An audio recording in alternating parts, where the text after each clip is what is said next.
Hi friends, நான் லாஸ்ட்டாக post பண்ணியிருந்த வீடியோவில் வந்து 2 பேர் கமெண்ட் பண்ணியிருந்தாங்க. ஒரு சிஸ்டர் கேட்டிருந்தாங்க, உங்கள் வீட்டில் இருக்கிற பச்சை கலர் ரோஜா செடி எங்கே வாங்கியிருந்தீங்கன்னு.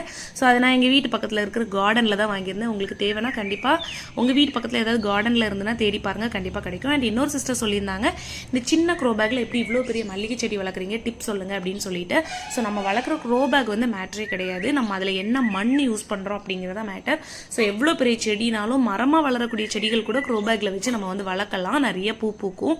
அது எப்படி அப்படின்னா, நான் பொதுவாகவே மண் கலவை ரெடி பண்ணும்போது அதில் வந்து வீட்டிலேருந்து வரக்கூடிய சிக்கன் கழுவுற தண்ணி, மீன் கழுவுற தண்ணி, மீனில் உள்ள வேஸ்ட்டு, அப்புறம் உள்ளித்தோடு, முட்டைத்தோடு, அப்புறம் வெஜிடபிள் வேஸ்ட்டு, அழுகி போன பழங்கள் தோள்கள்னு எல்லாத்தையுமே கொட்டி தான் அந்த மண் கலவை ரெடி பண்ணுவேன். அதுக்கப்புறம் ஒரு அரை க்ரோ பேக் மண் எடுத்துட்டு செடியை நட்டு வச்சுட்டு டெய்லி தண்ணி ஊற்றுறதுக்கு முன்னாடியும் கூட வீட்டிலேருந்து வரக்கூடிய ஆர்கானிக் வேஸ்ட்டு தான் போட்டு தண்ணி ஊற்றுவேன். அதை நான் டீகம்போஸ் பண்ணுறதுலாம் கிடையாது.